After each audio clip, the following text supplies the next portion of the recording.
Well, I'm Perry DeFontaine. Thanks so much for coming tonight. I really appreciate it.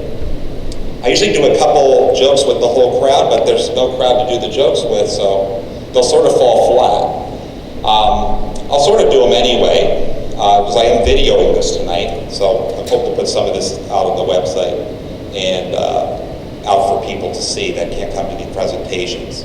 So in any case, what I would like to do is, if you can hear me all the way in the back, you make a circle, and please put it to your chin. I said chin, not cheek. How many did I catch? So the key is I want you to hear me tonight because I have lots of good information for you. So what I'm going to do tonight, I want you to sit back, relax, and enjoy yourself because you're in for a very exciting evening. May not be so exciting, but hopefully it'll be informative. So what I want to do tonight is show you how to use other people's money versus your money to pay for college. Sound pretty good? Too good to be true? So let's see how I do. I have lots of slides, lots of information. I'm going to go through it very, very quickly. So I'm going to rush through it. So if you can save your questions to the end, and I'll stay around if you have any questions. And I won't be offended if you get up and leave, okay? So I spent about 45 minutes to an hour going through this. So let's sort of dive in. So as a first point, a little bit about me. I have lots of information about me in the handouts and on my website. So I don't spend a lot of time talking about myself. I'll just give you a summarized few minutes of sharing you what I do and why I do it. So I've been spending about over 30 years in the financial services industry. About the first 20 years I spent helping multi-billion-dollar corporations around the world with their money. About 15 years ago, I decided to get back to the community and help people in our community with their money, individual folks. So I opened up a practice in Jamesburg back then. And what I quickly discovered and stumbled into was the world of college planning. Now, based on my background, I'm a CPA. I did a lot of work on Wall Street. I was an investment banker. I worked at Moody's. I was a major consultant. So I easily got my licenses for securities and insurance and everything else. I worked in the practice. But I quickly stumbled into the world of college planning. And what surprised me about college planning is that it hadn't changed from when I was in high school many years ago. And here was me in high school. I was the first one in my family to go to college or thinking about going to college. Nobody else had ever done it. And basically, no information from the high school about how I was going to pay for it. We had no money. So thus began what I call my 7-year journey to get a 4-year degree. I was pretty much on my own. Along the way, I found out about what I'm calling this other people's money, which is free money from the colleges. And I transferred ultimately back to Rutgers, lived on campus, got lots of free money. I graduated. I think I turned out okay. All right? So, because it hadn't changed, I said, wow, this is something that I know how to do. Maybe I can help people in the community with this.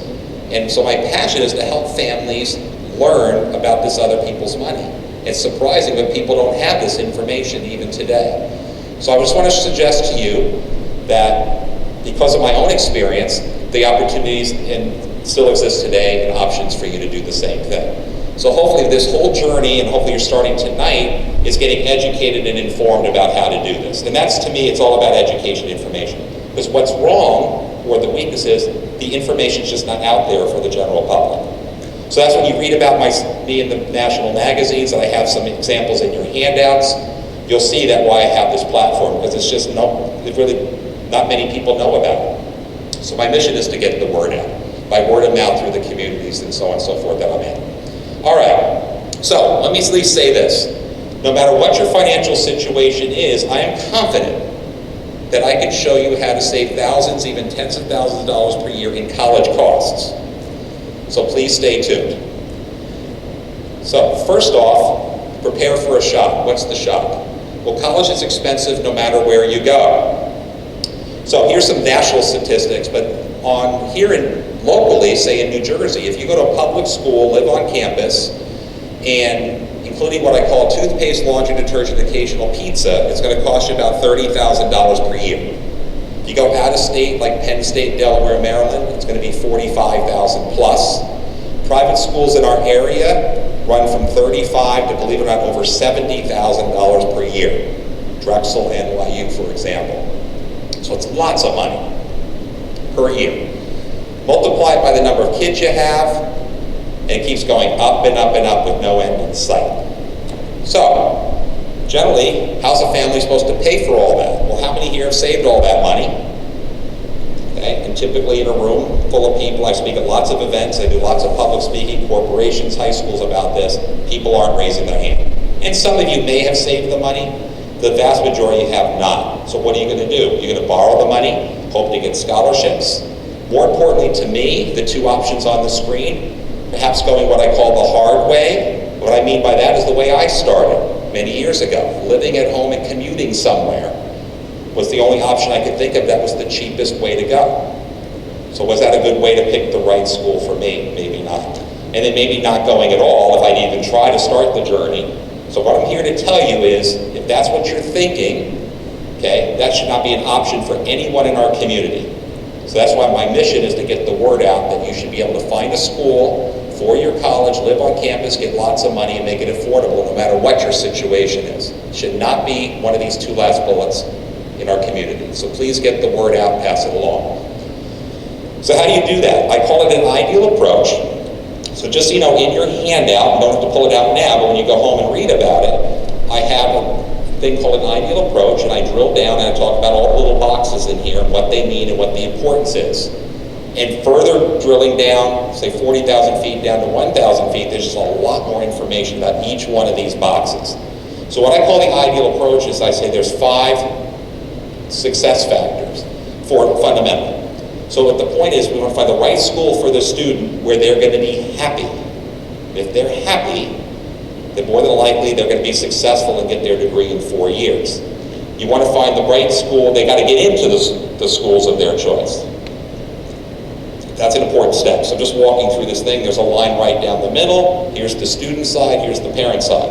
Okay, on the financial side, find the right school for your pocketbook, meaning maybe opportunistically and optimally, you get lots of free money from the colleges and actually make it affordable. That's what I mean, the right school for your parents. So think about the ideal approach as the right school for your child, the right school for your pocketbook. That leads to your list of right schools. Then the rest of the journey is really focusing on the process at that point. The application process and the financial aid process. Things to get through. And then ultimately using your money in the most effective way. So, the key what I want to say on this particular slide in this ideal approach is you need to learn all the pieces in detail to make it all successful in a comprehensive, integrated way, in my opinion. If you mess up one of these things, it's going to cost you money. Right? So just try to get the point. Now, for sake of time tonight, I'm going to focus on the money find the money, the free money, find the right scholars for the parents' pocketbook. That's what we're going to spend the time on tonight, for sake of time. And I'm also going to touch on, well, how do you get the free money? You must go through the financial aid process. But recognize, I think it's important to learn about all the boxes here, and I do presentations on all these different topics. So keep that in mind. So for example, just to make a point about if you miss one of these, it could affect your money. Did you pick the right school for your students? So did you know that 60%, not 16, but 60% of kids that started a 4-year college never finish there? They transfer or never make it. And only 36% graduate in 4 years for a 4-year degree. Scarier still, only 58% graduate in 6 years for a 4-year degree. That's pretty scary. And 21% never finish at all. And if you start by going the hard way, the number that never finishes jumps to 45%. So these are all source statistics. So this will cost you money, in my opinion. How does it happen? My theory is because kids pick the wrong school. They don't really think about, where am I going to be happy? Where am I going to be motivated? And by picking the wrong school, they end up leaving.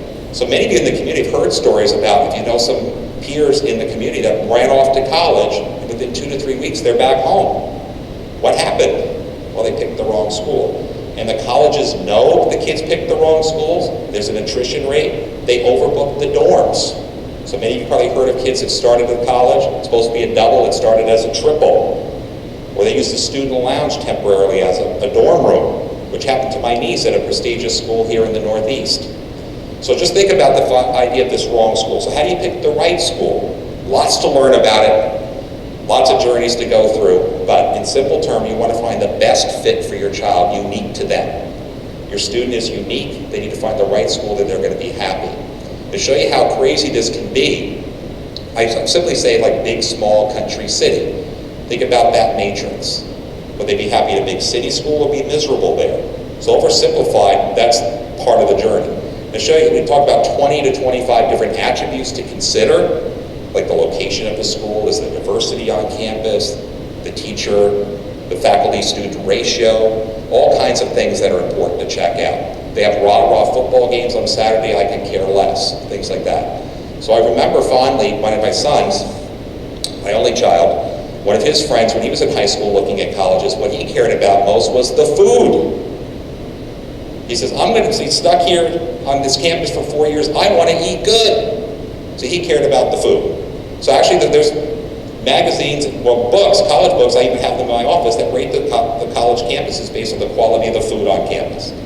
And by the way, those books also rate the quality of how good looking the girls are on campus, or the boys are on campus, if that's important to you. All right, so some of them can be a little bit silly, but where are they going to be happy and what do they care about is the important point. All right, so let's dive into the money now. How would you pay? You'd rather use other people's money versus your money? I think the answer should be obvious. So oversimplified, here's the big screen of all the things you need to learn, which are sort of buried in my ideal approach chart. So I'm just going to touch on your money. So just recognize your money. I call it a financial chessboard. All kinds of legal moves to make on your chessboard, but what are the right moves? So oversimplified, your money, I always say college planning equals retirement planning. The decisions you make today will affect your retirement tomorrow. And I also share with you, choosing a college for your kid is probably the second largest financial decision you're going to make in your lifetime, next to purchasing a home. If you think about when you purchase the home, how much time and effort you put into it. Most people don't spend the same time and effort figuring out how to pay the college bill. And it ends up costing them because they end up borrowing all the money and they're stuck in debt forever and ever and ever. You hear about the student debts that are going on. So just keep that in mind. So obviously you want to get other people's money first. So there's all kinds, remember I'm a CPA, good for you, I'm not going to spend a lot of time going through tax strategies for college planning, but there's tons of them to learn, and free money from the tax system is what I call a tax scholarship. So it's education tax credits, tuition and fees deductions, tax advantage savings plans, all kinds of things to learn about that you should make part of your plan to get free money. Gifts, what I'm really saying is if you have rich relatives in the family, don't forget them. But I wanted to tell you that if you do have such a situation, there's a right way to get the gift done so you can still get free money from the colleges. All right? So just recognize there's things to learn about that if that's your situation. But where I'm going to spend the time the rest of the evening is focusing on this thing called financial aid. What I call the best kept secret in America. Lots of money. Now pushing $300 billion. This is from a few years ago. It's over $300 billion per year in financial aid available. The key is knowing where and how to get it. So here's what I call this aid pie. And this big green sliver, okay, is actual government loans, federal government loans. So just so you know, if you're in the audience, you have no idea, you haven't saved the money, have no idea where the money's going to come from to pay for college, the government will let you borrow $70,000 per year to send your child to Drexel or NYU if you want to. And you just have to have okay credit to do it. 5 minutes online, they'll authorize you to get the $70,000 loan. So just so you know, for some of you, that might make you feel you can sleep at night knowing that that's available to you.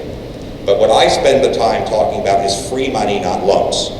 So when I say the words financial aid, please think Perry's talking free money, not loans. Okay, that's what I think financial aid should be. So an interesting couple of highlights on the chart. The free money part. Believe it or not, the colleges themselves have the most free money, not the government and not private scholarships. In fact, private scholarships are this little tiny blue sliver right here that most families chase after, those national private scholarships. Thousands of applicants to get one scholarship, right? I'll touch on that a little bit more later. So think of it as a theoretical time allocation decision. Do I want to spend time going after private scholarships or maybe learning how to get the free money from the colleges, because that's the largest free money slice, the colleges themselves, which is free money. And on the government side, the free money. If you're a family of four and you make more than $50,000 per year, you aren't getting any free government money for college. That's just the fact, okay? And I'll touch on it a little bit later. The other thing that's important about this chart is 90% of what you see represented on this chart, the colleges themselves are the gatekeepers of all that money. So what that means is you must go through what I call the financial aid process, completing ugly-looking financial aid forms, etc., in order to get access to this pie. Right, so just keep that in mind as well. And we're going to dive into this in more detail.